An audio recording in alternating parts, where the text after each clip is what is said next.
Good evening, IE Sports Radio family, and welcome back to the Bullpen Bulletin. Another episode here on IE Sports Radio, your direct feed for all that is sports. Alden K, Ricky K, and Mike Patt here. All three of us are back, and we are ready to continue talking baseball.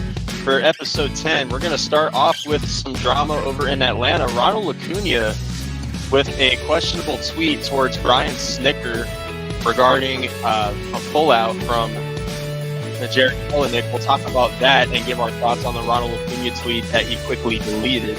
Emmanuel Valdez, questionable out call when the Pirates took on the Guardians and had a chance of a ninth-inning comeback. And Valdez would seem like he got injured sliding into third base, but still being called out after a Jose Ramirez tag. We'll talk about that as well. We'll talk about the Max Fried no-hitter change, give our thoughts on that as Max Fried continues to deal tough for the Yankees. What a quite really good extension or addition for the Yankees as Max Fried continues to dominate New York. We'll talk about the no-hitter change that happened. We'll give you guys updates for Tuesday's games, talk about the games that are going on today, and of course we'll give you guys the upcoming series to watch as we have a lot of good series coming up this upcoming week. And of course we'll continue talking for the minor leagues. We'll give the score updates for the minor leagues and talk about maybe some prospects or some news that's going on in the minor leagues as we continue watching AAA. And of course, as usual, we will give our NCAA baseball update, NCAA softball update as we get closer and closer to the tournaments. Very excited to get near on that. And of course, as usual, we'll end with our Around the Diamond segment before we wrap up the episode. So when we hear a quick word from our sponsors, we will be back to continue with the Ronald Acuna tweet. So don't go anywhere. When we come back, get back into it. Once again, you're listening to the Bullpen Bulletin here on IE Sports Radio, your direct feed for all that is sports. Be right back.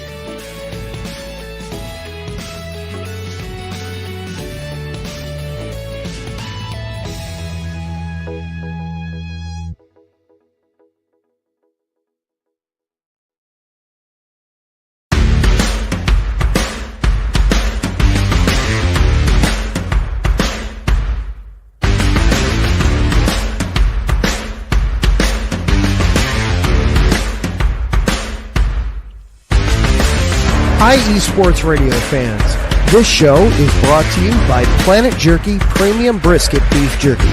Planet Jerky is the official jerky of the 2022 California League champion Lake Elsinore Storm, Single-A affiliate of the San Diego Padres. This all-brisket jerky has gluten-free options, contains no MSG, no sodium nitrate, is low in sugar, and high in protein. Go to their website at planetjerky.net and follow them on Instagram at Planet Jerky. Planet Jerky, the jerky that's on a whole other planet.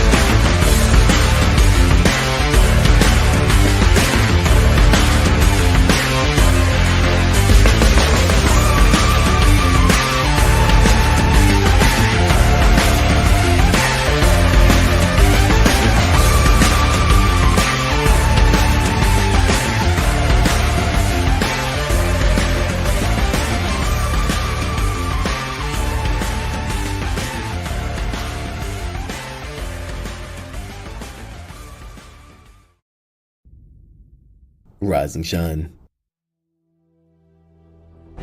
It's 4 a.m. The stars are still out. The sun is beneath the horizon, but it's time to punch in and go to work. The comfort of your warm-ups turns into the grinding out of your reps as the clinking and the clinking of the plates create a symphony of euphoria. There's no other feeling like it. Earn it, burn it, and take what's yours. IE Sports Radio has proudly partnered with Vital Apparel, a brand that not only fits great, but also promotes and donates to mental health research. Use our code IESR to get 15% off their comfortable and inspiring gym wear and help them on their amazing journey to support mental health. Go hard, take part in your iron therapy, and be strong. Because when your mental health is as strong as you are, there's no telling how far you'll go.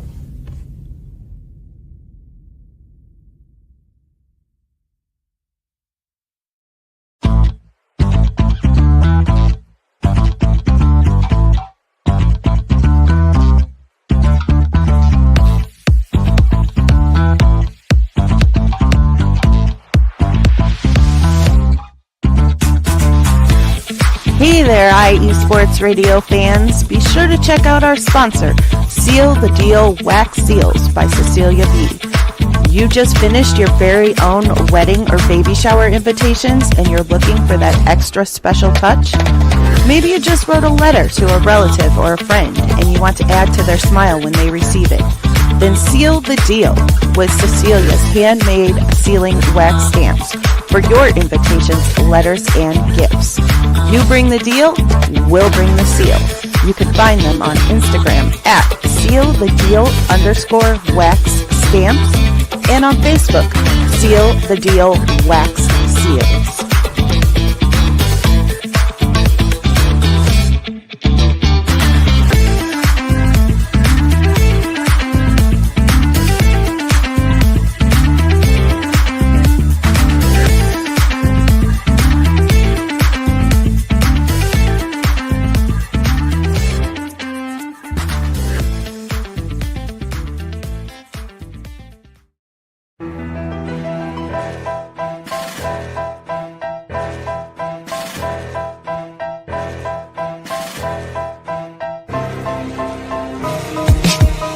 For the last 10 years, IE Sports Radio has been bringing you amazing content ranging from interviewing legendary athletes, coaches, and other authorized media personnel to building tailor-made shows dedicated to all major sports cities around the country. Make sure to follow us at IE Sports Radio on X, Instagram, Facebook, TikTok, and YouTube to keep up with the latest in sports and with all of our shows. Also, make sure to check out our daily updated website at iesportsradio.com. At iesportsradio.com, you can see our daily show schedule and check out all of our show pages with personal bios to learn a little bit more about each of our awesome hosts.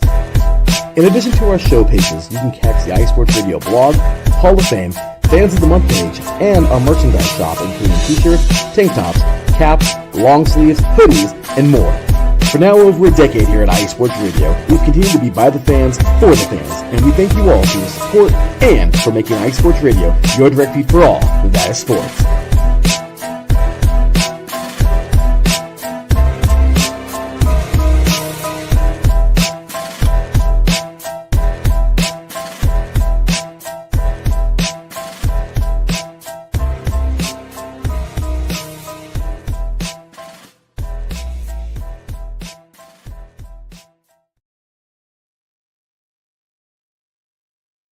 And welcome back to the Bullpen Bulletin here on IE Sports Radio, your direct feed for all that is sports. Once again, a big shout out to our sponsors, Planet Jerky Premium Brisket Beef Jerky, the jerky that's on a whole other planet. Make sure to order at the website, planetjerky.net. Follow them on Instagram as well at Planet Jerky. Shout to Vital Apparel as well. Make sure to use the IESR code to get 15% off of all merchandise. Shout out to Seal the Deal Wax Seals as well.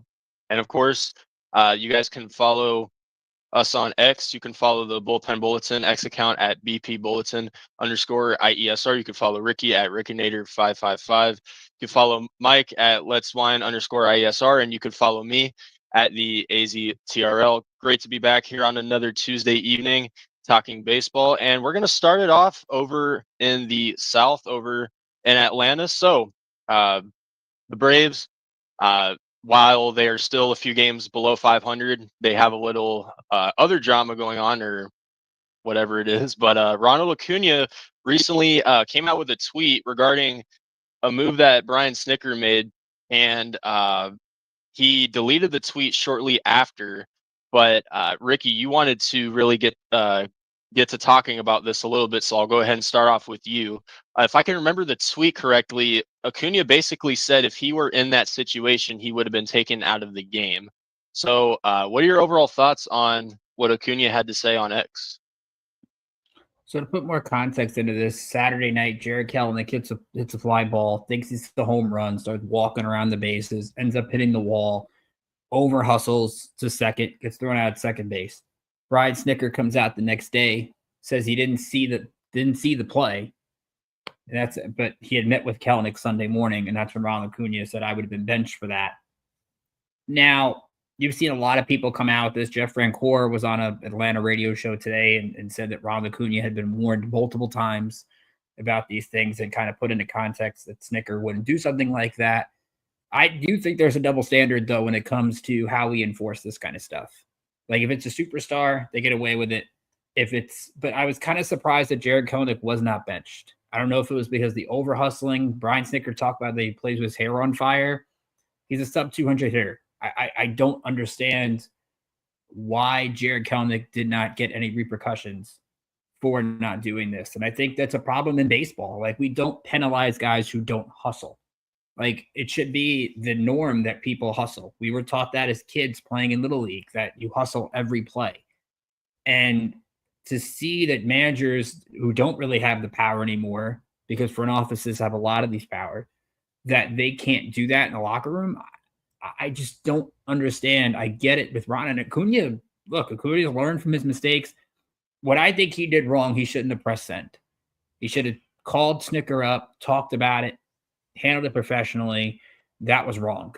But the premise of the tweet, I'm sure if I was him, I would be understandably mad that another teammate did not get punished for something the same way he was punished for it. So I don't get it. I think the Braves, it's been weird. Now they're winning, which kind of helps things, and I think we'll diffuse it as they keep winning. But that's something I hope Snicker and Acuna kind of smoothed over. But I don't like that there seems to be a double standard, and I think Snicker handled it poorly by saying he didn't see the play. I'm sure there was a coach that saw the play or could have told him that. I don't get why you would admit to the media you did not see a guy not hustle. That doesn't make any sense. Yeah, completely agree. And, I do understand Acuna's point of view regarding this situation. And, there are several coaches that are in the dugout that should be paying attention, especially Snicker himself. I mean, he's the one pretty much running the whole team here. And he seems to be the one that isn't really paying attention at this point. So I do understand where Acuna is coming from. However, as, in a professional league, or at least it used to be a professional league, you shouldn't take it to social media, and where a bunch of fans, especially considering the season the Braves have had so far, assuming they win today, they're still 3 games below 500. Strider is back on the injured list. They always have some type of issue that they seem to be dealing with, and now you're basically giving the attention, or the fans are getting attention from you now, where it's like you have some sort of issue with what your manager is doing. So that is the one thing I do think Acuna should not have done, kind of like you said just now. And I remember a Braves announcer even had a rant about Acuna making that tweet. He basically said that there's a bunch of guys that are in the clubhouse, working their butts off, trying to go out there and bounce back. Like, this team had the second best odds to win the World Series this year. And they had a slow start. They're picking up a little bit of momentum now, but as the announcer said, if I can remember it word for word, he basically in short words said that there's a bunch of guys in there really trying to bounce back, really trying to win, and you make a stupid and meaningless post like that. So I completely agree with where Acuna is coming from, and just we've seen players do that in the past and actually get taken out for it. And the fact that Snicker says that he didn't see it. He also said he asked the reporter, should he have taken him out of the game?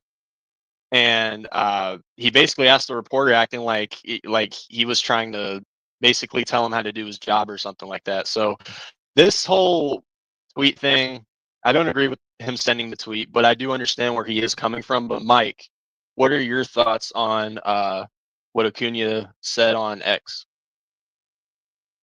Well, look, I think we've all been in the position in various points in our life, where we've had an extreme reaction to something. But the right way to do it, at least in my opinion, kind of like Ricky said, you type out the tweet and then you rant your thoughts out and then you delete, and you don't click the send button at the end. And I think, Acuna, right, I think you could make a fair point, as you said, Alden, that Acuna is kind of in the right to have those feelings and that opinions. But you just don't, especially with this team starting to make that little bit of a comeback, right? They started the season 0-7.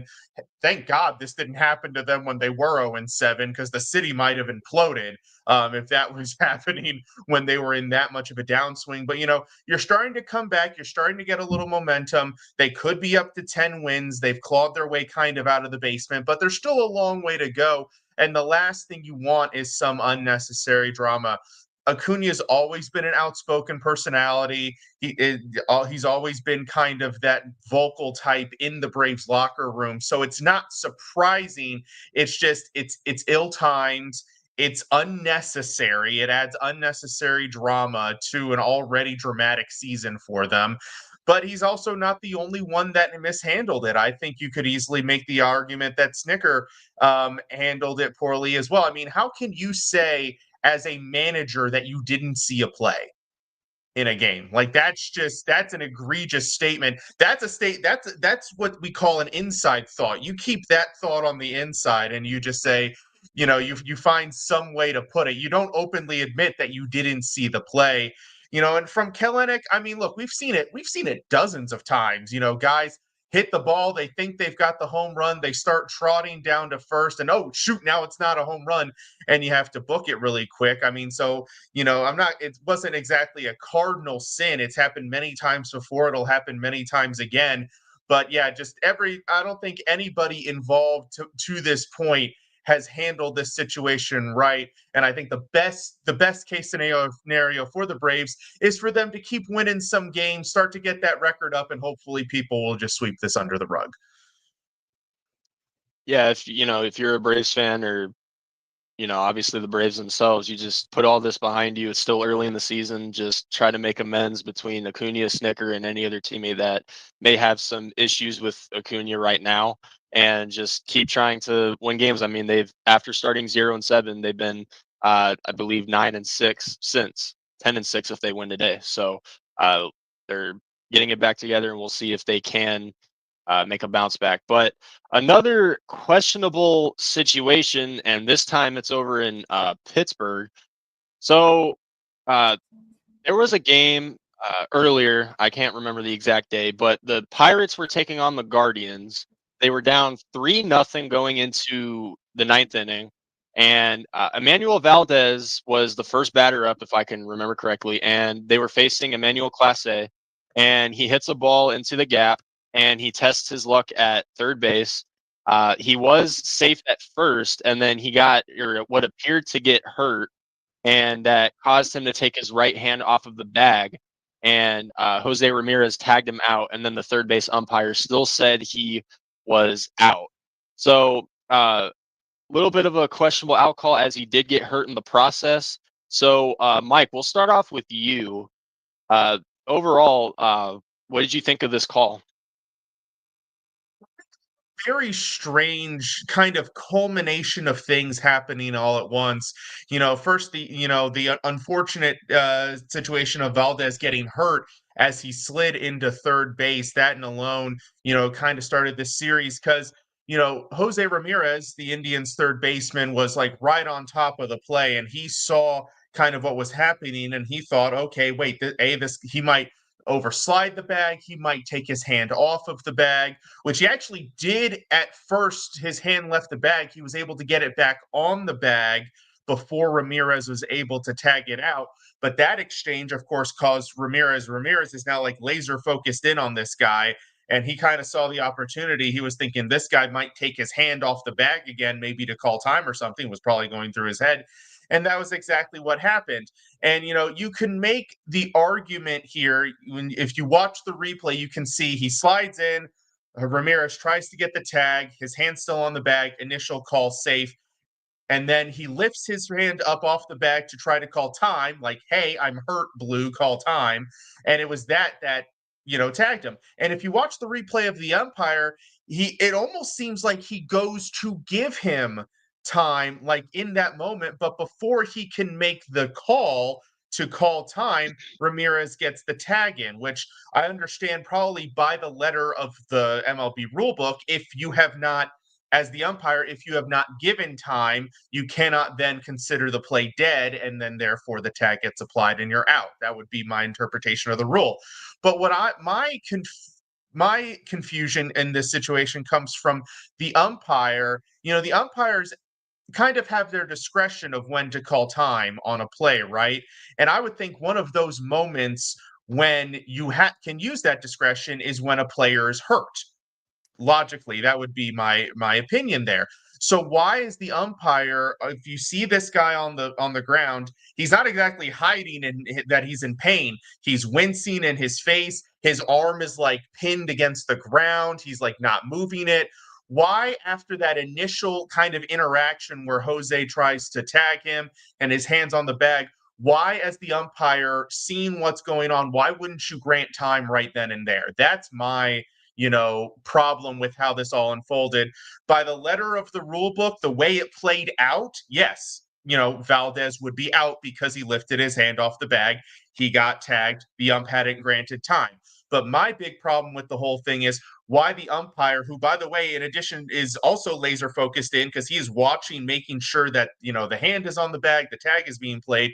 He's very in on this play. How does he not see what's going on with Valdez and call time right then and there to allow a player who is clearly injured the opportunity to not get tagged out trying to call time? That was my big problem with the whole interaction. Yeah, and umpires, especially in today's game, they are going to make mistakes. But at the end of the day, it's like when you watch the replay, the umpire was right there, and the MLB page said that the third base umpire did not see it or just didn't end up calling it, which the runner appeared to be safe at third originally. But of course, when the umpire doesn't grant the time or anything like that, and they do take their hand off of the bag, then and the tag's applied, which it was, then therefore he's out. And then obviously the Pirates went on to lose that game 3-0 and not get any runs in that game after all, when they had a chance to build off of that leadoff triple. But Class ended up closing the game after that out call. But Ricky, what are your thoughts on this on the out call? I guess it's kind of like basketball, where it's like they let the play go until there's a dead ball and then things happen. But I mean, it's not the biggest disaster in Pittsburgh. I think the worst disaster was Paul Skeens' bobblehead. Not everybody being able to get a Paul Skeens bobblehead, which I think whoever scheduled that on a weekend against Cleveland was kind of make sure better enough bobbleheads, but that's besides the point. Look, we kind of ruined replay when we started checking all these things for, is that one finger off the base? Did the guy's oven mitt slide a little bit by? And now we're checking if there's one small finger off the bag. That Pandora's box that opened a long time ago. I do think, though, for the umpire, you have to, for lack of a better term, read the room or read the situation. If you're clearly seeing the guy wincing and trying to just find some way to tell you time, I feel like it's not something that Stephen Vogt probably wouldn't have gone crazy for. If someone in the Cleveland replay room all of a sudden goes, "Oh, he challenged off the bag," Vogt goes out to the umpire, and the umpire said, "Dude, he was hurt." It's not like you can, but again, we don't know what would happen in that spot. Maybe there's got to be a better protocol for it. Fact of the matter is that regardless of out safe, the Pirates are an absolute mess right now. Yeah, nothing's really going right in Pittsburgh right now, but we'll see what happens. Like we keep saying, it's April. So, but now let's take it over to the Bronx. So, Max Fried continues to be a pretty good addition so far for the Yankees. They remain 4-0 with Max Fried in the starting pitching rotation when he does play. But the no-hitter change, or when they played Tampa Bay over in Florida, there was a no-hitter change call. They originally made it an error and then changed it into a base hit. So, Ricky, since you're our New York guy, we'll start off with you. So far, what did you think of the no-hitter change call, and overall, what the game that Max Fried had in that game? So, the official score in this sixth inning, Chandler Simpson hits a ball. Paul Goldschmidt kind of bobbles it, ruled an error. And now you get all the alerts that like, hey, Max Fried has a no-hitter through 7. I'm at my job, and someone tells me at my job Max Fried has a no-hitter. I go to look at my phone 5 minutes later, and it says, oh, it's a hit. I've never really seen – you usually see after the fact stuff get overturned all the time. We saw something today, 3 days after the fact, that a ball got changed to an error. So Devin Williams' ERA went down a run. We get that all the time. There's stat corrections and everything. Sorry, all you fantasy sports fans. But to me, it's very tough, especially – and again, we're talking about reading the room. You got a no-hitter going. And it does, and that could have really hurt Max Fried, because think about all the energy and adrenaline he's got. And he's got 92 pitches through 7 innings, and he looks up at the board going out in the 8th inning, and all of a sudden sees a 1 on the board.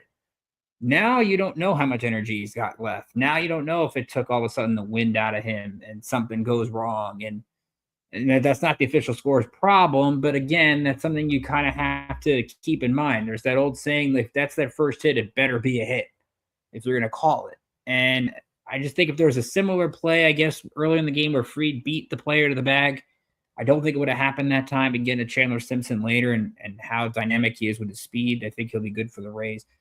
But it was just a shame that happened. It's not the end of the world, and I'm kind of glad that Fried gave up a hit after that, so it's not as big of a controversy. The fact of the matter is, Max Fried has been everything as advertised. We talked about last week. They're 5-0 in games he starts. He's got 30 strikeouts in 31 innings. He's earned every bit of that contract. And every time the Yankees need a win when they're on a mini losing streak, he always seems to get it. I wish Carlos Rodon followed what Max Fried does, but it's my own conversation. But props to Max Fried. He's been fantastic so far. Yeah, and unfortunately it happens. And actually, when I was reading it, obviously what pretty much what really made the call stand out when they did change it was the fact that it was made a case that the runner could have reached first even if Goldschmidt had actually fielded the ball. So there I can understand, maybe he bobbled it. That kind of makes it look obvious that it was an error. But when you have a speedy guy, and from what the replay showed, Simpson was a pretty speedy runner going to first. So at the end of the day, obviously, if he were to get over, even if he fielded it, that is a base hit in the baseball rules. But yeah, overall, you never know how big of a mistake, like you said just now, like how much it can really shoot a pitcher's confidence. Like if you're pitching 7 innings, it doesn't matter, at least in my opinion, it doesn't matter how many pitches you have, whether it's 90, 100. If you're throwing a no-hitter, you should keep going until you either give up that hit, give up a run, or whatever. But in today's baseball, there's been a few times I've seen pitchers get taken out when dealing a no-hitter. But other than that, yeah, but when you go through 7 innings and it gets changed, you never know if the pitcher's confidence on the mound when he goes back out there can just all of a sudden go down. He gives up a run or two and he blows the game away or whatever. But regardless of that, this no-hitting change, I can understand the mistake that was made and how it was made. But, obviously we talk about the replays again and how people, the New York replay review or whatever determines changes nowadays. But Mike, what are your thoughts on the no-hitter change?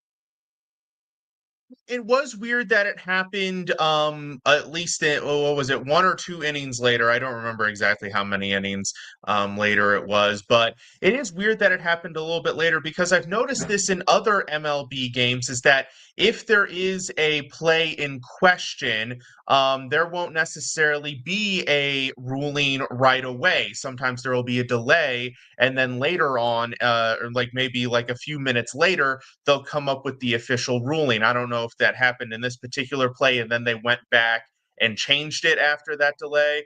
For example, in the Orioles-Nationals game today, there was a play. Luis Garcia hit an infield single that initially a run scored, but it came up on the ESPN app notification as ruling pending. And so, and then it sat there, and then, the next batter came up, he batted, and then eventually a couple batters later, an official ruling was made, and it was ruled as an infield single, and then an error on the throw that caused the run to score. So I wonder if that happened and then it got changed an inning later. I mean, thank God he didn't throw the no-hitter and they decided it the next day. I don't think they would have made a move that silly to overturn a no-hitter the next day. I'm sure if he had thrown it and the ruling was that, they would have just left it as is.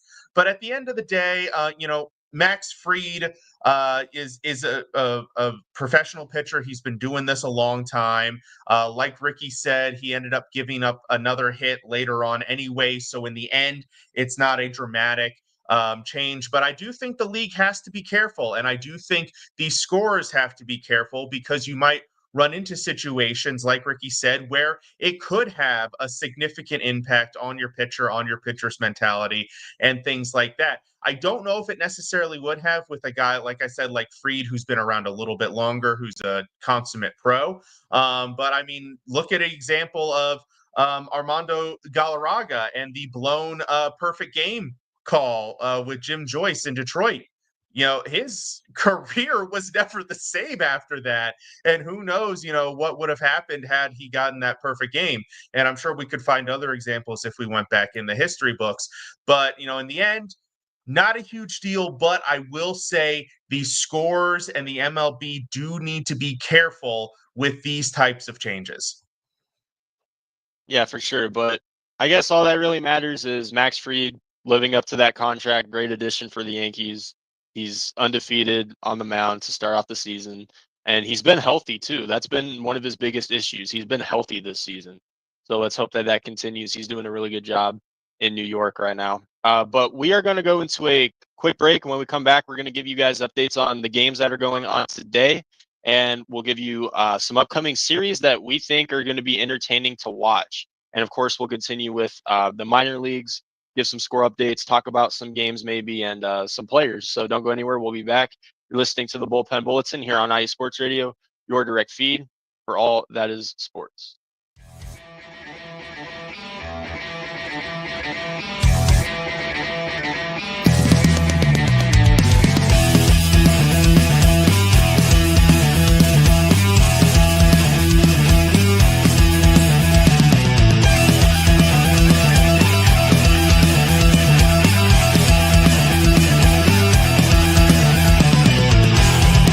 It's IE Sports Radio.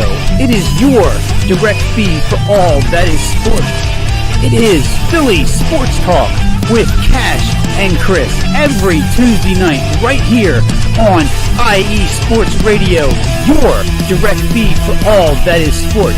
Philly Sports Talk with Cash and Chris is the most comprehensive view on Philadelphia sports exclusively right here on IE Sports Radio. You know what it is, your direct feed for all that is sports. Tuesday night, IE Sports Radio, Philly Sports Talk with Cash and Chris.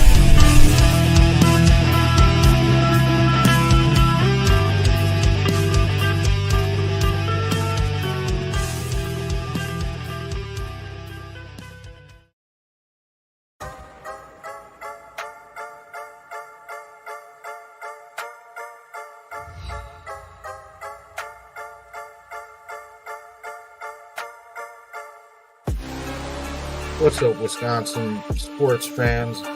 I'm Dan, diehard Baholic, host of the Wisconsin Whistle. Check us out every Wednesday at 6 p.m. Central, 7 Eastern, 4 Pacific. We're talking Green Bay Packers, Milwaukee Brewers, Milwaukee Bucks, Marquette basketball, Wisconsin football and basketball, and all Wisconsin sports. Don't miss us each week, Wednesdays, 6 p.m. on IE Sports Radio, your direct feed for all that is sports.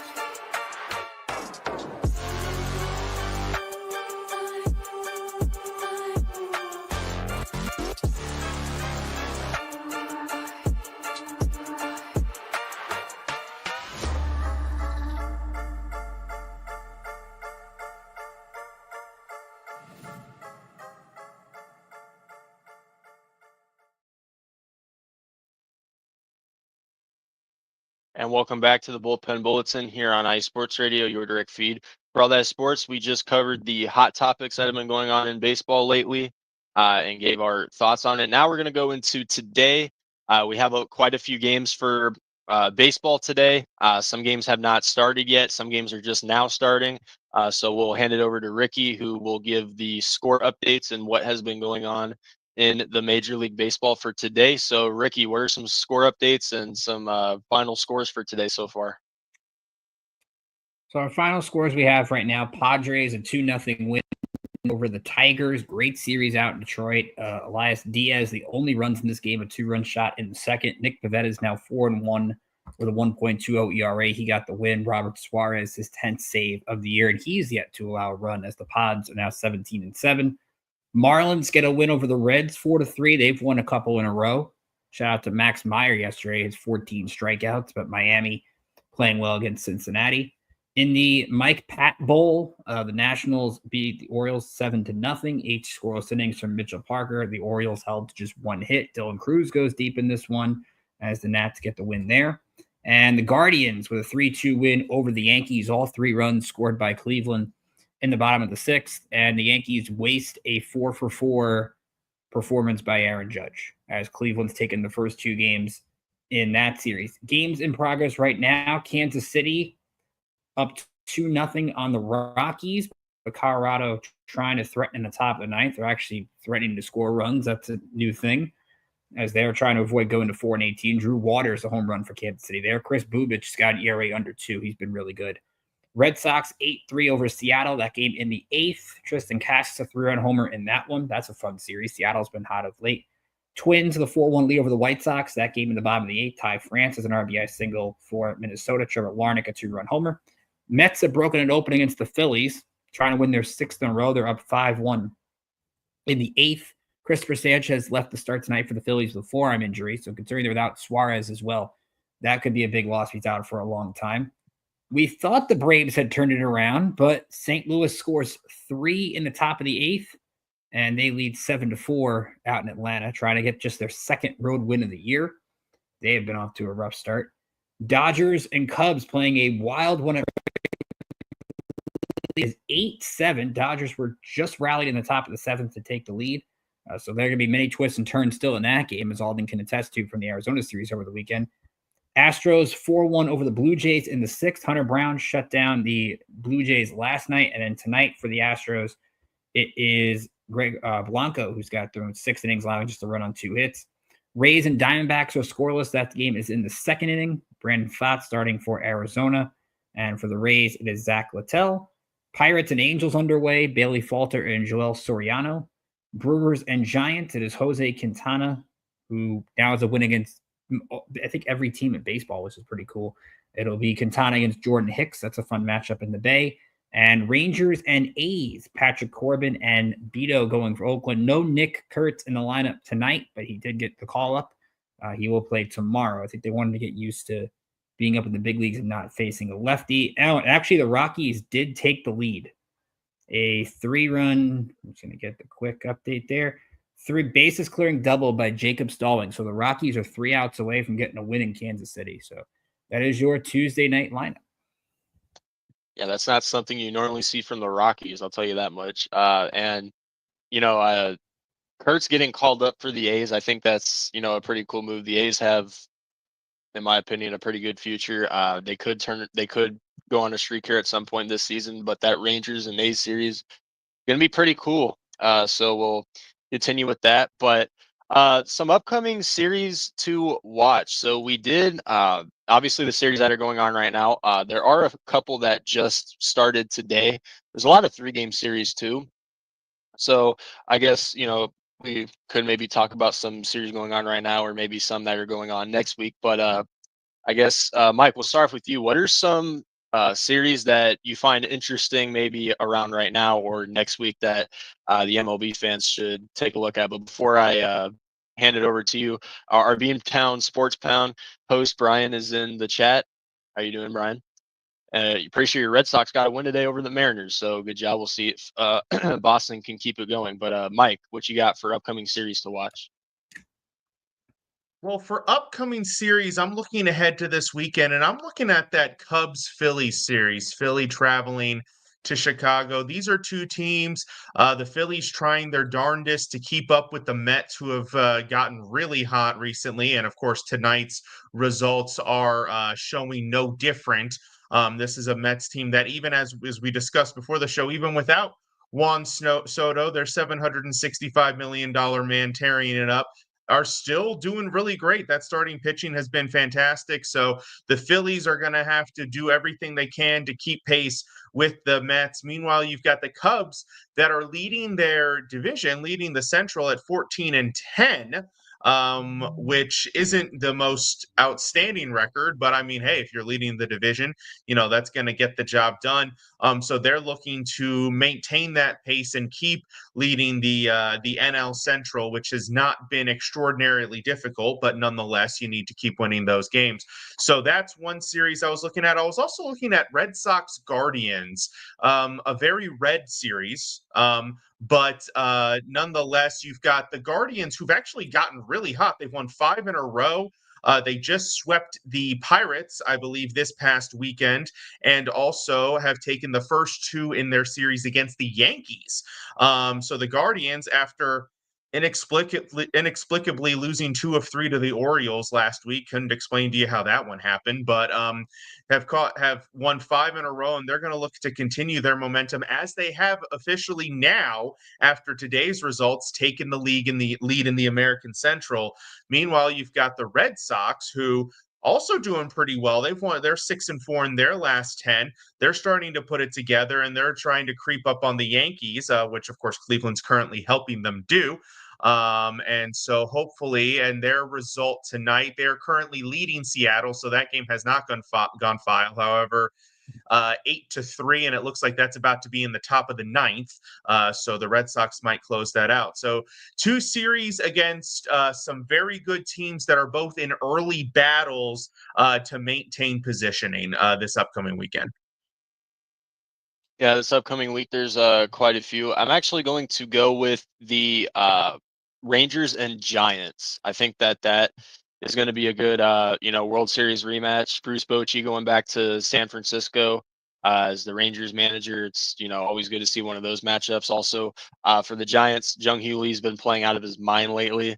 And for Texas, obviously, we continue to see some decent pitching. They will have DeGrom for this series as well, and a couple others. And we'll see if San Francisco can keep it going. They did start off hot this year. They went on a little bit of a rubble, but they've been able to manage in their recent games. So I think that's an interesting series to watch. I also think that the Mets and Nationals is going to be pretty fun too. Juan Soto coming back to DC as a Met. And of course, we'll see if the Nationals can keep their bats alive. They've been playing pretty good against the Orioles. I know, the Orioles have had their own struggles, but James Wood continues to play out of his mind. So we'll see if he can carry that over into this Mets series, as the Mets are 16-7 at this point. So they've had a really strong start. Everything about their pitching has been pretty good so far. Team ERA is looking pretty good. So I think that those are 2 series that I would take a look at. But Ricky, without talking about all the series, I want to save something for you. What do you have for the upcoming series to watch? Well, I think one, at least, so since you didn't take it, I'll talk about your team, because it's going to be a fun series out in the desert this weekend, the Braves and the Diamondbacks. And one of the things you look at with the Braves, Atlanta's played well, at least sweeping Minnesota. They won last night against St. Louis. We'll see if they can rally tonight. The one thing you look at the Braves and why it might be fool's gold, they are 2-11 away from Atlanta so far this season. So now going out to the desert, now you can say they played tough teams on the road. They played the Dodgers on the road. They played the Padres on the road. They played Toronto on the road. So the margins are kind of skewed, but this is a good test for Atlanta to go out to Arizona. Arizona, yes, they're 4th in the NL West, but still 13-9. And even though it was a wild series in Chicago, they handled themselves pretty well. That was a really fun series. So I think that'll be good in the desert. Toronto and the Yankees, I think, is going to be a good one. Especially Kevin Gausman and Chris Bassett are pitching very well. So they will go this weekend. Max Fried, I'm sure, will get one of those starts in the Bronx. That'll be a good test for a Blue Jay team that wants to challenge the Yankees. The AL East, and the AL East is kind of wide open right now. We'll see if the Yankees bats can get hot, if Aaron Judge stays hot. And the sneaky interesting one for me is Houston and Kansas City. Now, the Astros are around 500. They're okay. I mean, they're not beating everybody up, but their pitching has been pretty good. But the Royals, I think this is more of a test for them. And I was really high on the Royals coming in, but their offense has been absolutely terrible so far this season. They're not getting any big support. Jonathan India in the leadoff spot batting under 200. Pasquantino's hitting 186. Sal Perez is hitting 185. Nothing's going on. You wonder if at some point Jack Caglione, the guy from Florida down in the minors, is going to get a call up just to give him something, because their pitching has been very good. Even tonight, Chris Bubich, 7 scoreless innings, a 1.45 ERA. Reagan's has been good. Lugo's been okay. They got to score. They're bad with runners in scoring position. They've got to find ways to score. Now, they have tied it tonight against the Caro, so trying to avoid disaster there. You can't lose to the Rockies at home. But it's going to be an interesting one, because while the AL Central isn't unbeatable, Cleveland and Detroit are starting to separate themselves a little bit. So the Royals can't afford to keep dropping some of these games. They, as of right now, 9-14, not the start that they were hoping to get off to. Yeah, Kansas City, they've been kind of a weird team to start it off this year, but we'll see if they can get it going a little bit. A lot of great series that are going to be upcoming to watch. But now we're going to take it over to some minor league baseball for a little bit. And so there are quite a few games that have gone down today. I'm actually looking at this Omaha and Toledo game right now. They're at the bottom of the 11th. And Toledo just tied the game, actually, so it could be going into 12 innings. But Ricky, what you got for minor league baseball so far? I love extra inning minor league baseball, because that's the one that needs the man on second, because you see hitters be pitching in the 12th, 13th inning. It would get really ridiculous. But to me, I'm going to look at 2 players, one that's up in the majors and one that just got promoted. Let's start with the guy who just got to the majors, and that's Chandler Simpson, who's up with the Rays. And this is a player who earned the promotion, hit 301 in 17 games in Durham this season. And he has got electric speed. You go back to last year with high A and double A, he had a 410 on base and stole 104 bases. That's right, 104 bases in 110 games. So this guy can absolutely fly. Now, people remember Billy Hamilton. Let's hope he has more success than Billy Hamilton. Billy Hamilton could steal second. Unfortunately, he had to steal first because he never would get on base. So Chandler Simpson, I think it's going to be really fun. The Rays always seem to have these weird, young speed guys that can really impact the lineup. And then meanwhile, in minor leagues, in promotion from high A to double A, Chase Burns, who was the Reds' first-round pick last year at Wake Forest. We talked about Nick Kurtz getting promoted from the A's. Burns also on that Wake Forest team. He was off to a really good start this season for high A Dayton, 20 strikeouts and only 5 walks. This is a pitcher who had command issues in college. So he will now get to go to double A Chattanooga. So the Reds, who have Hunter Green and Nick Lodolo, you never know, maybe Chase Burns will be in the cards a year or two from now, but he's got some good stuff. High 90s fastball with some nasty slider and some good changeup and curveball as well. Nice. Really good updates there. So I guess, before I get into a little bit, I'll give some score updates for what's going on right now in AAA. So I talked about Omaha and Toledo. That is looking like it's going to go into 12 innings. So we are getting some extra innings in AAA regarding that game. Memphis is crushing Norfolk 8-1, and it's going into the bottom of the 8th. Durham and Nashville are tied. It's the top of the 10th inning. The top of the 10th just started, so we'll see if Durham can get a runner across with no outs as of right now. Oklahoma City's beating Salt Lake, but the bases are loaded for Salt Lake with 2 outs. So we'll see if they can get some runs in, or if Oklahoma City can strand those runners. In the top of the 6th, El Paso is beating Sacramento 2-0. And currently a runner at first with no outs. For my Reno Aces, they're currently losing 4-2 to Albuquerque. And the 3rd inning just wrapped up. So far, Jordan Lawler has not hit another home run yet. We'll see if that changes here pretty soon. Currently, Las Vegas and Round Rock is in a delay right now at the bottom of the 5th, but Las Vegas, when the game does come back, they currently lead 1-0. Jacksonville is beat Gwinnett today 6-5, and St. Paul put up a lot of runs today against Indianapolis, and they won 16-4. Sugarland beat Tacoma 4-1. Louisville beat Iowa 8-4. Rochester beat Buffalo 8-4. So yeah, all these final scores. Worcester beat Syracuse 5-0, and then Charlotte beat Scranton extra innings that went to the 11th inning 5-4. So for 11 innings, pretty good pitching. It was only a 5-4 game. Only one runner got across in extras, and then Lehigh Valley beat Columbus 7-3, and they go to 15-7 on the season. So, so far for minor leagues, I don't, obviously regarding players, obviously Kurt's getting the call up for the A's. We'll see how he does. Obviously, he hasn't played today. He'll probably get the start tomorrow when they take on Texas in the next game. But regardless of that, I kind of wanted to, just briefly talk about Jordan Lawler a little bit. A guy who's hitting 400 right now in AAA for Reno. It's unfortunate he has not gotten the call up yet. But then again, regarding without bringing up too much majors, the D-backs infield. If you guys know the D-backs roster, it's going to be hard to fit Jordan Lawler into that infield a little bit with the talent that they have. But overall in Reno, I know their record is barely below 500. They're kind of in the middle so far this season. But there's been some other guys that we've seen like Tristan English show up a little bit, kind of like how he did a little bit today. And they have Tommy Henry pitching today, who currently has a 10.72 ERA in AAA, but he's a guy who's recently coming back from an injury last season. So as he, tries to get better, we'll see how he progresses in Reno. But yeah, other than that, some pretty good games in AAA today. We had quite a few go into extras today, so that's pretty cool to see.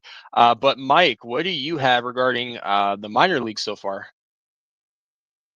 So I'm gonna keep it to my DMV teams this week. I'm gonna start off with the Nationals, who are actually getting some very good pitching from top prospect Jarlin Susana.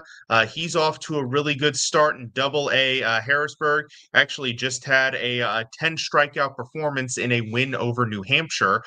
So he continues to pitch the ball really well. Really curious to see his development. There have been various, discussions, of course, not with any, but just among the fans, nobody who would actually give any significant input about whether, he sticks as a starter at the pro level or whether he slips to the bullpen. We'll say it has never been a bad strategy to move your pitcher with a 70 rated fastball to the bullpen as your closer. That's worked a couple of times in the past. So just throwing that part out there. But he's been doing well. But I definitely wanted to highlight Brady House, who now kind of de facto after the James Wood and Dylan Cruz calls up, has kind of become the de facto number one position player in the organization. Still young, hasn't quite turned 22 yet, which makes me feel old. Ricky, I don't know about you. You and I are about the same age. So, you got these young lower 20s kids and the minors in AAA nonetheless, but off to a good start for him. 289 batting average, 831 OPS.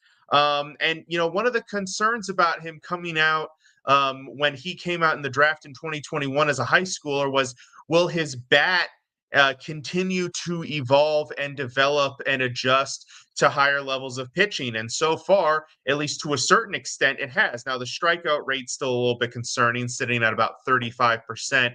You would like to see that number lower, but he's off to an early good start. And so that is great to see, because some of the other Nats top position projects, like last year's first round pick Seaver King, who, fun fact, is older than Brady House, despite being drafted last year. Of course, he came out of college, is not off to such a hot start.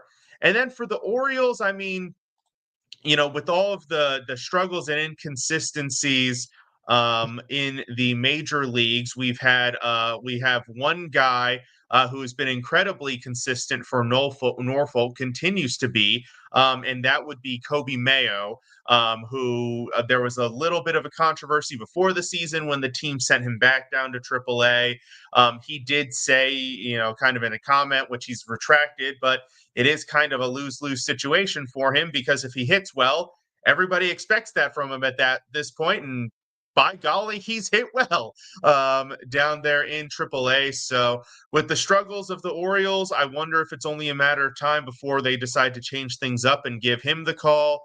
Also, the theme of the major leagues, which has been all the injuries to the pitching, has actually cycled through the minors as well.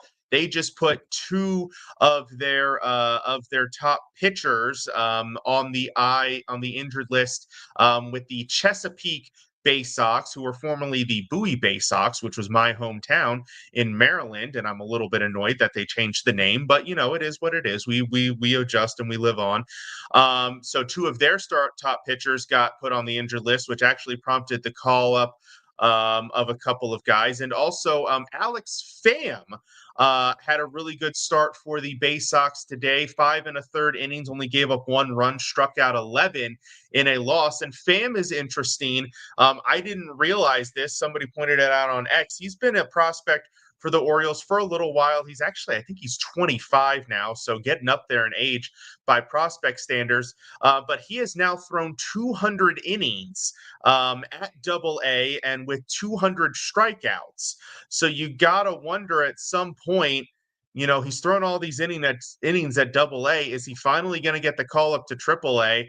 And given his age and his minor league experience, and given what's going on in the major leagues, is he an arm that you try to move up and try to get some options so that you're not scraping the barrel at the major leagues? So struggles not just at the major league level for the Orioles, some injuries going on in the minors, and then the Nats, some exciting things from some exciting prospects. I like it. Yeah, some pretty good updates for the minor leagues. We will continue giving updates on that as the week goes by. We're going to go into our second and final break, and when we come back, we'll give our usual NCAA updates on baseball and softball with the tournaments right around the corner, and then we'll close out with our Around the Diamond segment. So we'll be right back. Don't go anywhere. You're listening to the Bullpen Bulletin here on IE Sports Radio, your direct feed for all that is sports.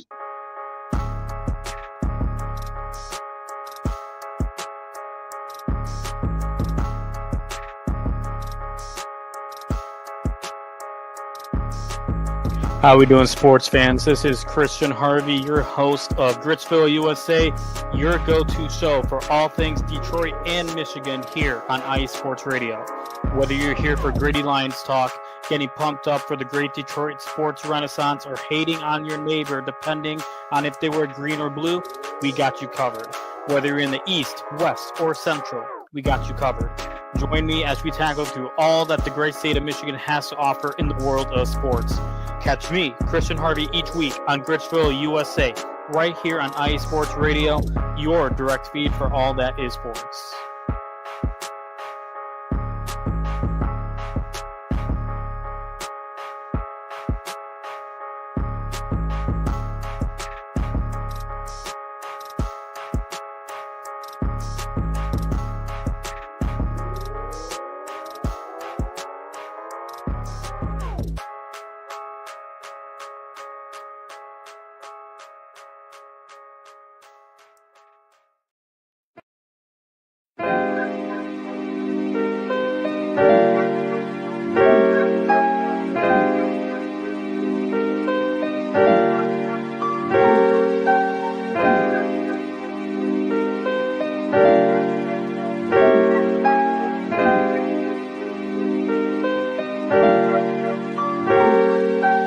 Hello, ladies and gentlemen. My name is Davidson. It's your boy, Lentarius Law. And we are the hosts of Fast Break here on IE Sports Radio, where we discuss everything in the world of basketball from prep to the pros. You guys should definitely check us out, man. Sunday, 8 p.m. Eastern, 5 p.m. Pacific. We got all the basketball information you guys need, so we look forward to you guys listening in. And please do, because we are the best basketball show on this side of the Mississippi. And please do check us out on Twitter at FastBreakISR. D-Lock, where's our time again?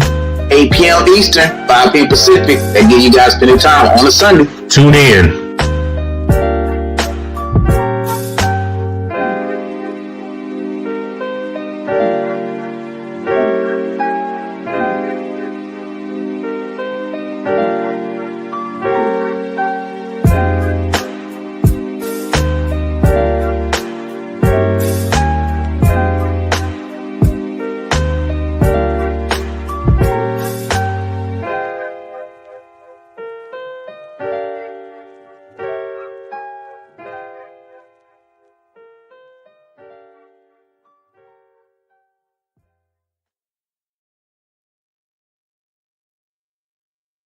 And welcome back to the Bullpen Bulletin here on iSports Radio, your direct feed for all that is sports.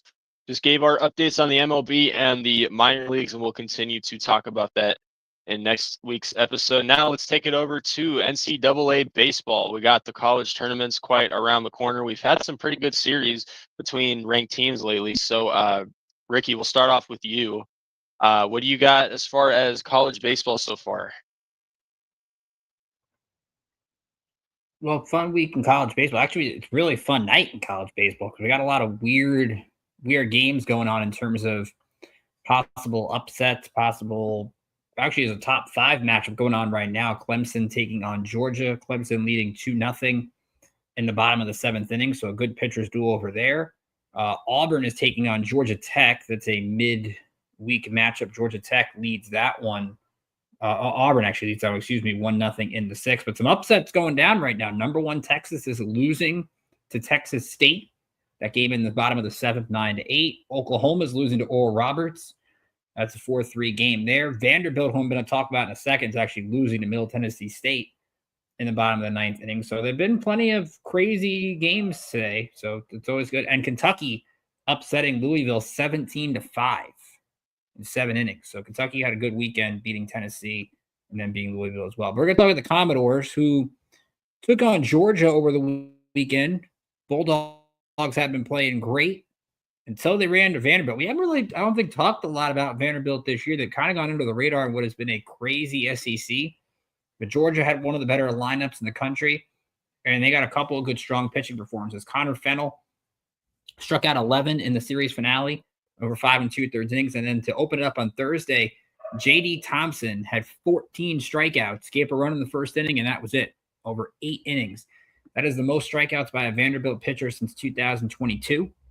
So considering how Vanderbilt usually pumps out pitchers, that's a big accomplishment. Braden Holcomb, 8 for 15, 2 homers, 6 RBI, drove in 3 runs. The SEC tournament is going to be insanely good. I'm excited for that to happen in a couple weeks. But we talked about Tennessee, and we talked about Texas, Oklahoma, LSU. It's kind of weird that we're, I guess, sleeping on Vanderbilt in some way, shape, or form. I know we're not, but that just means, look, the SEC is going to get 13, 14 teams in the NCAA tournament, and how many of them are going to be top 8 seeds? It's going to be a lot of fun. But props to Vanderbilt. They needed a kind of a statement series against Georgia, and they found a way to get it. Yeah, perfect. Yeah, we'll see. That SEC tournament is going to really go crazy. But yeah, Texas losing right now. We'll see if they can turn it around real quick. I'm going to take it over to North Carolina a little bit. They kind of jumped a little bit late into the rankings. They went from 12th to 8th, and they took 2 out of 3 against Virginia. And so far they have overall just big reason of how they have jumped in the rankings was because of the amount of runs that they've scored. Obviously, when you have a batting average of 280 as a team, you're going to score a lot of runs. And so far, with the leader in stolen bases that they have, which is Kane Kepley, 30 stolen bases, a guy who can get base running, get in the scoring position for North Carolina. And then when you have guys like Luke Stevenson, who leads their team in home runs so far, who can drive in some runs as well. And of course, their leader in RBIs this year, Hunter Stokely. So North Carolina climbing up in the rankings as we get closer to the tournaments. I think that this is a team, if they can finish out the season strong, they've definitely gained a little bit of momentum. They've won a lot of games over their last 10. But overall, I really like the way that they score runs. When they can get guys, they have a total of 60 plus stolen bases so far this season. So they can get runners in scoring position when they get on base. So that's been really their go-to so far on how they've scored a lot of runs this year. But I think that North Carolina, as we get closer to the end, we've really seen how they can win big games as we get closer to the tournament. So I like what I'm seeing from North Carolina, but going from 12th to 8th in the rankings this past week, this late in the season, it shows a pretty good sign that as they get closer to the tournament, they'll get some momentum going for the run that they could make. But Mike, what do you have for NCAA baseball updates? So for NCAA baseball, I'm going to go with Old Faithful, my alma mater, Florida State, which, of course, unfortunately had their games this past weekend canceled due to the shooting tragedy, which our condolences go out to the victims of that incident. Truly unfortunate, terrible incident to happen there on campus. For the baseball team, they actually came back and played today and actually beat Stetson 11-6. So that was a good recovery from that. And they're actually playing pretty well. They're up to 30-7 overall. And Alden, you were talking about North Carolina and their 280 team batting average. Not to one up them or not to one up you or anything, but Florida State so far on the season has a 322 team batting average. So offensively, this team is a juggernaut. They had 6 guys going into the evening with a 300 batting average. Unfortunately, one of their infielders went hitless tonight, so he dropped out of that ranking. But still, 5 guys with a 300 batting average, 6 guys with a 900 OPS. Just truly, reliable, consistent offensive production. The pitching has not been as consistent, which is weird to say for a team that has Jamie Arnold, who is pitching pretty well. He's 4-1 with a 2.4 ERA and a sub-1 WHIP. And also another one of their starters, Joey Vellini, has a 2.39 ERA and a 1.01 WHIP. So he's doing pretty good. It's the bullpen that's actually been kind of killing them, interestingly enough. So we'll see if that comes back to have ramifications come College World Series time. But this team has been productive, and they have a huge series, monumental series with implications coming up, not this upcoming weekend against Louisville, but next weekend against Clemson. That one is going to be a big one to watch. Yeah, for sure. Florida State, I do talk about Jamie Arnold a lot in the pitching. Despite having him, it's we'll see how they end it. But yeah, Florida State, like what they've been doing so far. But now let's carry it over to softball. And Ricky, we'll start off with you. Softball teams, games, updates. What do you got for us? So the big one tonight, the only big marquee matchup, number 1 Tennessee goes down, losing to Clemson. So 4-3. That was a 9-inning game. So props to the Lady Tigers for getting that one. So we could have number 1 go down in both baseball and softball tonight. So that's going to be a lot of fun. For me this week, and I think we'll look at some marquee games first for the weekend. Texas and Oklahoma, number 3 against number 4. Number 9 Arkansas takes a number 2 Texas A&M, and number 1 Tennessee at number 20 Ole Miss. Again, SEC rules the day. No surprise there. But I'm going to go to the Big East. We don't usually talk Big East with baseball and softball because the weather usually is not kind to those sports early on in the year. But the UConn women, normally known for basketball, but do well in softball. They've won 6 in a row, and they've got a couple really good hitters. Kat Petty, she just won Freshman of the Week in the Big East. She's hitting .385 with a .483 on base. This weekend, she hit her 10th home run, which is the most by any UConn freshman in program history. So congratulations to her. And they've got some really good leading hitters in terms of the long ball. Grace Jenkins, she's got 15 homers, 55 RBI, and an .885 slug. And Caitlin Breslin, we didn't get to talk about her a couple weeks ago, but she's got 14 homers.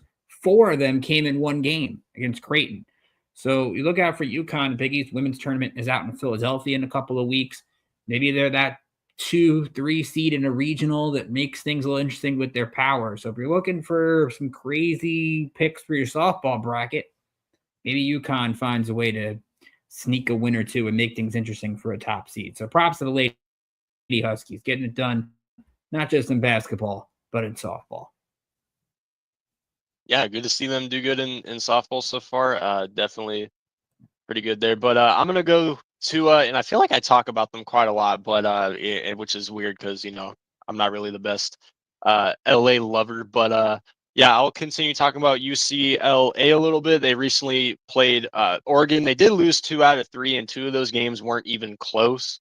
Or one of those games weren't really close. The first game, pretty good pitching duel. They lost 3-1. It is what it is. They did bounce back in the second game with a score of 8-0 in only 6 innings. And then in the last game, that's when they got annihilated on the vice versa. Oregon stomped them 9-0. So while they're still up there in the rankings, and they have Big Ten matchup against Long Beach State, and then they have a 3-game series against Michigan.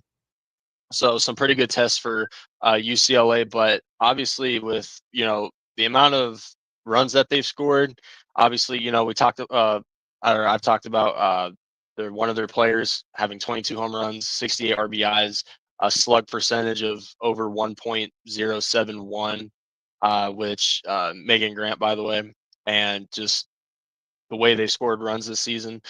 Losing that series to Oregon does hurt them a little bit, but with the schedule they have left, with the offense that they've had this season, their pitchers, look inconsistent in some games, and that's really going to determine how they end this season before we get to the tournaments. But losing the series to Oregon 2 out of 3, and then with the rest of the schedule that they have left, quite a couple of Big Ten teams in there as well.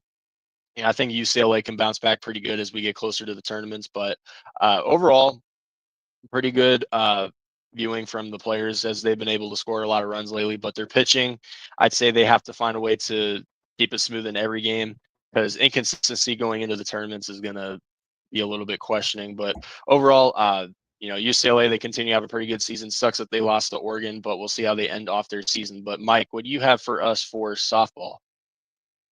So for softball, I'm going way far away. I'm taking a whole about 30 steps out of FSU's baseball stadium and going over to their softball stadium, which, yes, if I recall correctly from my layout, is right next to the baseball stadium on campus. But I'm talking FSU softball team, who also had their games canceled over the weekend. But for how good the men's team has been offensively, this women's team has been even more so. First of all, they're 40-6 overall, ranked in the top 10. Phenomenal record. They've won 6 in a row. Their season, they're down to the last couple of series in women's softball, which is crazy to think we are that close. But they've got Louisville and then a very good Virginia Tech team coming up down the pipe for them. But again, offensively, this team has just been an absolute juggernaut. A 364 batting average as a team with a 1.062 OPS as a team, not just one individual person. That is the whole group of position players right there combining for that number is absolutely incredible. They've scored 374 runs, which is the third most in softball this year. And the pitching has not been that far behind as a team, a 2.1 ERA. And I got to tell you, when you're only giving up a little over 2 runs a game and you're scoring, I didn't do the math on that, but that's probably about 8 runs a game. So far, you're going to win a lot of games, and if they can keep that balance going into the postseason tournaments, they're going to do some damage. The fielding hasn't been great. Not going to lie, they average actually exactly in 46 games they have 46 errors. So that's not necessarily something you want to see, but otherwise. This FSU softball team, they're a force. They're going to do some damage in the postseason. Yeah, for sure. Baseball and softball. Florida State's going to dominate in those tournaments that we have coming up in a couple weeks. But we'll continue with softball next week. Get closer and closer to the tournaments. I really can't wait. We'll give some updates next week on that. Now let's get into our Around the Diamond segment before we wrap things up here on episode 10. We'll start off with Ricky. What do you got for us? Majors, minor leagues, college? What you got for us? So I think for me, when you look at this week, the one team we haven't gotten really a chance to talk about, and they've been actually playing pretty well. I mean, you look at the AL West, Texas is starting to get back into the swing of things, even though they still can't hit. But look at the Mariners, who had a pretty good weekend out in Toronto, and their offense is starting to turn the corner a little bit. I know they took a little bit of a thud tonight against Boston, but Randy Rosarena is playing well. But Cal Raleigh, who got that big extension, you look at Mariners not bringing in offense, but Cal Raleigh has been the offense. He's got 9 home runs on the season. He's playing extremely well. And this is from Mariners PR earlier today. If Cal Raleigh homers this week, he is the 5th player in Mariners history to have 10 homers in his first 25 games of the season. The other 4, Ken Phelps, who's only famous for Seinfeld purposes, Alex Rodriguez, Nelson Cruz, and Ken Griffey Jr. So a chance to join those guys, and props to Raleigh for wanting to hang around. And he's been, obviously, I think he's one of the pitchers in the league. I mean, he's tops in homers, tops in runs, second in RBI. Probably, if he stays healthy and stays in this track, it's probably going to start the All-Star game in Atlanta. We all know the Mariners can pitch. To me, it's going to be, can they get some kind of offense, or do they hang around enough to make a move at the deadline? But again, when you consider the West is kind of wide open, with Texas struggling to hit, the Angels around 500, the Astros are 500, the A's are around 500. Somebody's got to break through. If you get Castillo and Kirby and Wu and all those guys, but Gilbert pitching well, and they get some kind of offense, this could be a tough Mariners team. So props to Cal Raleigh, Seattle getting the job done. And their run differential is 0, which is actually pretty good when you consider there are only 4 teams in baseball in the American League with run differentials in the positive. So 0 is 5th in the American League right now. That's the AL in a nutshell. Yeah, the AL is just the AL is just it's a weird conference to me, because really, if you get into the playoffs, you have pretty much as much of a fair chance as anybody versus the NL West at this point. I wanted to talk about a few things a little bit. I wanted to point out real quick, Pavin Smith Everybody for the except the D-backs. Twins and White Sox. Well, yeah, pretty much. But I wanted to bring up the fact that Pavin Smith is batting over 400 for the Diamondbacks. And when you go over to Texas, big reason for their offensive struggles is because a guy named Jock Peterson is batting 5% in Texas so far, a guy who they gave $40 million to for 2 years. So I thought that was kind of funny, the fact that Pavin took over Jock Peterson's role last year, and he's batting over 400 now. But I also wanted to briefly talk about the Cubs a little bit. Obviously, I kind of want to bring up the Kyle Tucker contract extension talks a little bit, and you guys can give your 2 cents on this if you want, but I know we're still early in the season. The Cubs have a lot of time to, extend him, but, with the way Kyle Tucker's been playing lately, he's batting over 300. He's got 6 home runs on the year. He's really been the guy who has really scored a lot of runs for the Cubs so far, and they're amazing start to this season, with the tough schedule that they've had. It's pretty cool that they're above 500 with the opponents that they played already this season. And they actually recently made a trade for, I believe it was a reliever over in Seattle. So they're not waiting until the trade deadline to upgrade their bullpen, which is an issue that I have addressed, and a couple of us have as well on previous episodes. So the Cubs are trying to make moves right now. But obviously the Kyle Tucker extension talks are what is the most important factor of what moves that Cubs fans want them to make. Every time I read about a Kyle Tucker extension, I always see that from what his agent's saying, from what he's saying, Kyle Tucker, he likes the city of Chicago. He feels comfortable playing on the Cubs. He wants to remain a Chicago Cub. But the question I keep on reading is, are the Cubs willing to give him $450 million to $500 million? In this recent offseason, I mean, in the past couple off seasons, we've seen players like Soto, Ohtani get over $700 million. I'm not saying Tucker is anywhere near those two, but when you look at Chicago, they're one of the biggest markets, not just for baseball, but for pretty much any sport.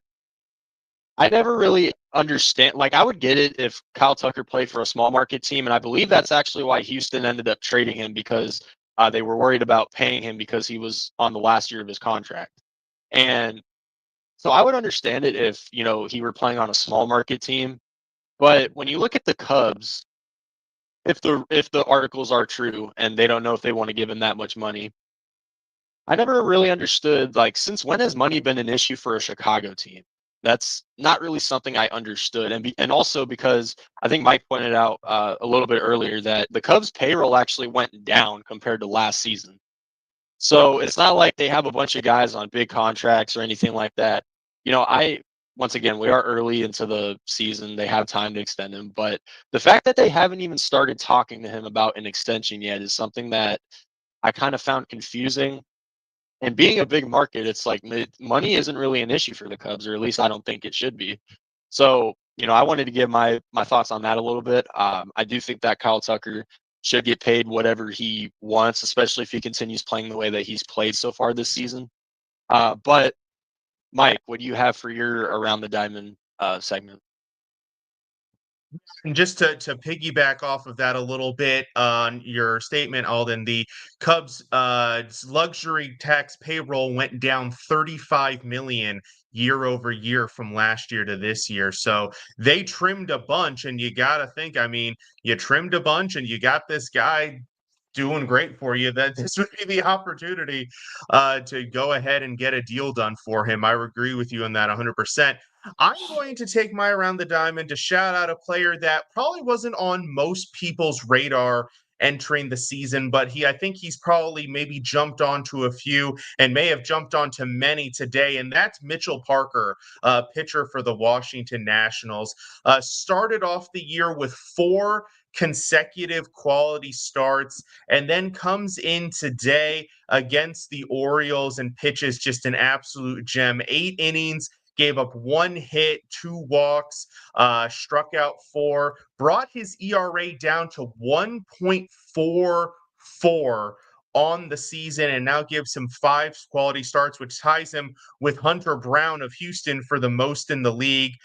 Just absolutely phenomenal start for him. Plus Mackenzie Gore, the other great starter for the Nats, who has, I think, 3 or 4 quality starts to start and is currently leading the league in strikeouts. This Nationals starting pitching staff has been phenomenal, especially the top trio of Gore, Irving, and Parker, who's just been absolutely outstanding, way better than many people expected, way better than people thought after his 4.29 ERA that he had at the end of the year last year. It's really just kind of been the bullpen that's just been absolutely demolishing them and bringing their ERA down. But when you talk about rebuilds, which the Nats have been in one for a couple years now, at some point, one of the things that has to give you hope coming out of the rebuild is when the rebuild starts yielding fruit and some of these young players start living up to their potential. We've seen it with James Wood.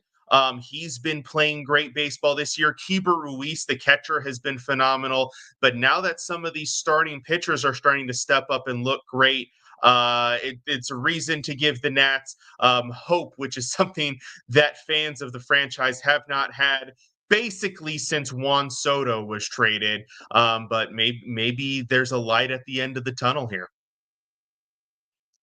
Yeah, so we'll see. And I said the Nationals, I don't expect playoffs, but I do think that they can compete this year. And look, they're, I think, 3 games below 500 now, so definitely a better start than they were last season. So Nationals have been really good so far. Well, at least as far as expectations go a little bit, but we'll see if they can get back to 500. They have been showing signs of really competing well, so we'll see if they can continue it. But anyway, guys, that is going to do it for episode 10 of the Bullpen Bulletin. Thank you guys so much for tuning in. We covered a lot today regarding the games that went on earlier today.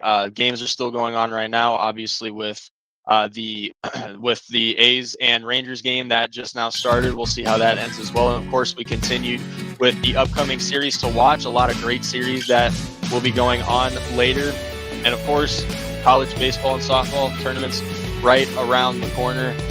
We really can't wait for it. We'll definitely talk about that a lot more as we get closer to the end, as we get closer to the tournaments, as well as the games that are going on in the MLB as well.